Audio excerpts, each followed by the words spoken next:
Hello दोस्तों, हमारे YouTube channel भक्ति कथा में आपका फिर से स्वागत है। आज मैं आपके लिए लेके आई हूँ कार्तिक मास महात्म्य अध्याय 6। अगर आपको हमारी वीडियो पसंद आए तो हमारी वीडियो को लाइक करें, हमारे चैनल को सब्सक्राइब करें और वीडियो को शेयर करें। आइए शुरू करते हैं। ओम नमो भगवते श्री गोविंदाय नमः। यह एक ऐसा मंत्र है जो मात्र विवाह से जुड़ा है। जो भी भक्त विवाह करना चाहते हैं लेकिन किन्हीं कारणों से विवाह नहीं हो पा रहा हो या उचित जीवन साथी नहीं मिल पा रहा हो, तो भक्त प्रातःकाल स्नान के बाद मानसिक रूप से ध्यानपूर्वक इस मंत्र का 108 बार जाप करे। कुछ ही दिनों में उन्हें चमत्कारी परिणाम प्राप्त हो जाएंगे। यह मंत्र प्रेम विवाह में भी सहायक है। यह मंत्र विवाह की सारी अड़चनें दूर कर देता है।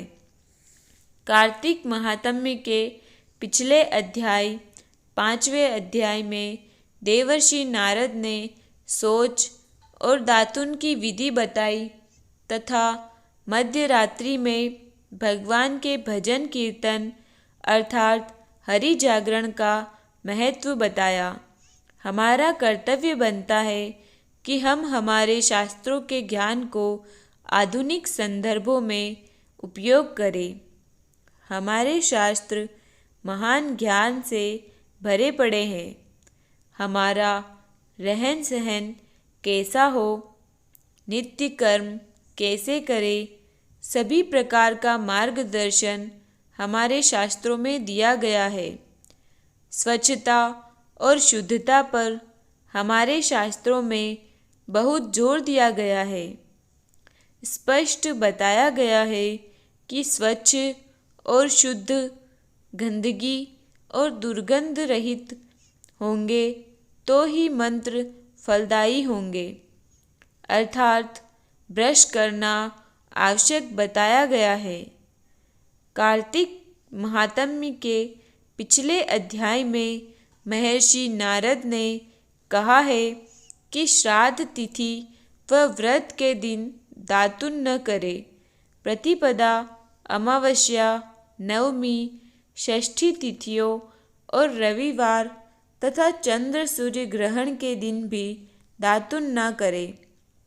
इसका कारण यह है कि इन दिनों वनस्पति अर्थात किसी पेड़ पौधे को नुकसान पहुंचाना उचित नहीं माना जाता है।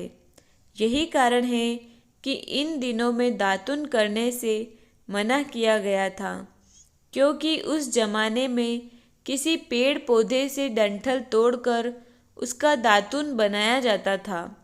परंतु आज के आधुनिक युग में हम प्लास्टिक का ब्रश काम में लेते हैं, अतः अब हम प्रतिदिन ब्रश कर सकते हैं। दातुन करने के उपरांत भली भांति स्नान करके भगवान विष्णु या शिवजी के मंदिर में जाए और विधि विधान से पूजा करें। यहाँ देवर्षि नारद ने यह भी बताया है कि किन पुष्पों से किस देवताओं की पूजा होती है और कौन से फूल किस देवता को नहीं चढ़ाए जाते हैं। हमें इसका ध्यान रखना चाहिए। पूजा के उपरांत क्षमा प्रार्थना करनी चाहिए। कार्तिक मास महात्म्य 6ठा अध्याय। कार्तिक स्नान की विधि, तिथि व पूजा का ज्ञान। नारद जी बोले, 2 घड़ी रात रह जाए तब ब्रह्म मुहूर्त में उठकर तिल, कुशा, अक्षत, फूल, धूप, दीप आदि लेकर पवित्र होकर किसी नदी, तालाब, कुआं, जलाशय आदि पर जाकर स्नान करें। मनुष्य की बनाई हुई नहर आदि में स्नान करने से जो फल प्राप्त होता है उससे 10 गुना अधिक पुण्य, झरने से 10 गुना अधिक फल गंगा आदि नदियों में और इससे 10 गुना अधिक फल संगम में स्नान करने से मिलता है तथा तीर्थ में स्नान करने का दुगना फल होता है। विष्णु भगवान का स्मरण करके स्नान करने का संकल्प करे।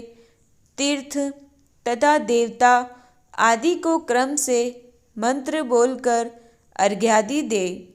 अर्घ का मंत्र यह है: नमः कमलानाभाय, नमस्ते जलशायिने, नमस्तेस्तु ऋषिकेश, ग्रहणार्घ नमोस्तुते।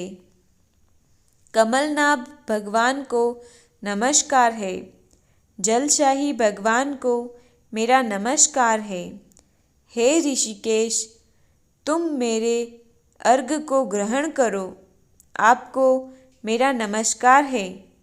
बैकुंठ में, प्रयाग में और बद्रिकाश्रम में जाकर भगवान ने 3 पद स्थापित किए हैं। इस प्रकार मुनि, वेद और यज्ञ सहित विष्णु ने जहाँ पद स्थापित किए हैं वहाँ के सब देवता हमारी रक्षा करें। हे जनार्दन, हे देवेश, हे दामोदर, आपको नमस्कार कर मैं इस जल में प्रवेश करता हूँ। हे दामोदर, आपके अनुग्रह से मेरे सब पाप दूर हो। पुनः मंत्र बोलकर अर्घ दे। नित्य नैमित्त के कृष्ण कार्तिके पापनाशने, ग्रहणार्घ मया दत्तम दानवेंद्रम निषूदन। हे हरे, कार्तिक मास में व्रत धारण करके जो विधि पूर्वक मैं स्नान करूं, सो मेरे अर्घ को आप राधा सहित अंगीकार कीजिए। हे राक्षस पतियों के नाश करने वाले श्री कृष्ण, कार्तिक मास में दिए गए मेरे इस अर्घ को ग्रहण कीजिए। व्रत करने वाला पुरुष गंगा, विष्णु, शिव तथा सूर्य आदि को पुण्य स्मरण कर जल में घुसे और नाभि पर्यंत जल में घुसकर विधि पूर्वक स्नान करे। गृहस्थ तिल और आंवले का चूर्ण मलकर स्नान करे। विधवा स्त्री और सन्यासी तुलसी की जड़ की मिट्टी लगाकर स्नान करे। परंतु सप्तमी, अमावस्या, द्वितीया, नवमी, दशमी और त्रयोदशी इन तिथियों में आंवला और तिल नहीं लगाया जाता है। प्रथम शरीर के मेल को साफ करे, फिर वेद मंत्र द्वारा स्नान करे। स्त्री को पुराण के मंत्रों से स्नान करना कहा है, वेद मंत्रों से नहीं। स्नान मंत्र निम्न है: त्रिधा बुद्धेव कार्यार्थम यम पुराः भक्त भावनः, सह विष्णु सर्व पापघ्नं पुनातु कृपया त्रमाम।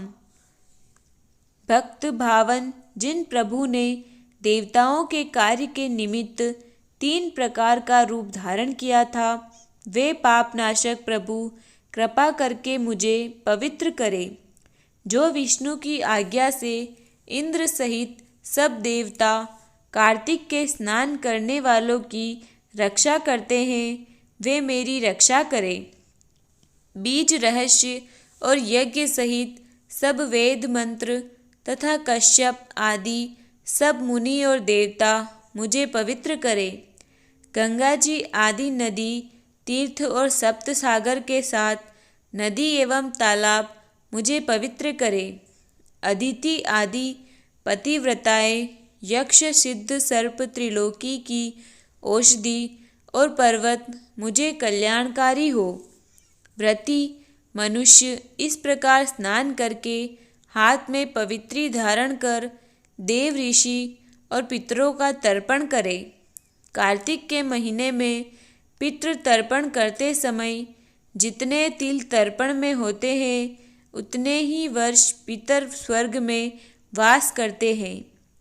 तदनंतर व्रती पुरुष जल में से निकलकर पवित्र वस्त्रों को धारण कर प्रातःकाल के कर्मों को समाप्त कर हरि भगवान का पूजन करे।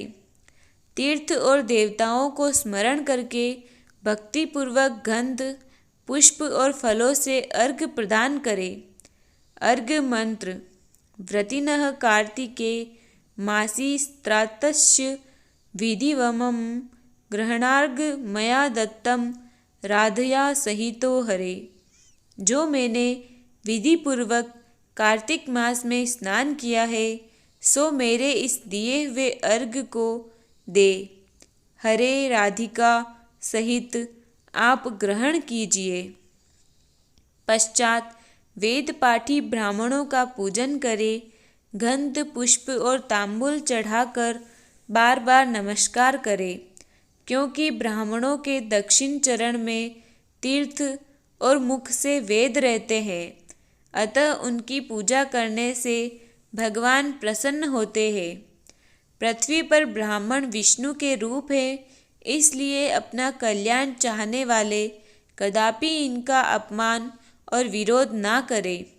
फिर हरि की प्यारी तुलसी जी की पूजा कर परिक्रमा दे, नमस्कार करे और कहे कि प्रथम तुम्हें देवताओं ने बनाया, फिर मुनियों ने पूजा की।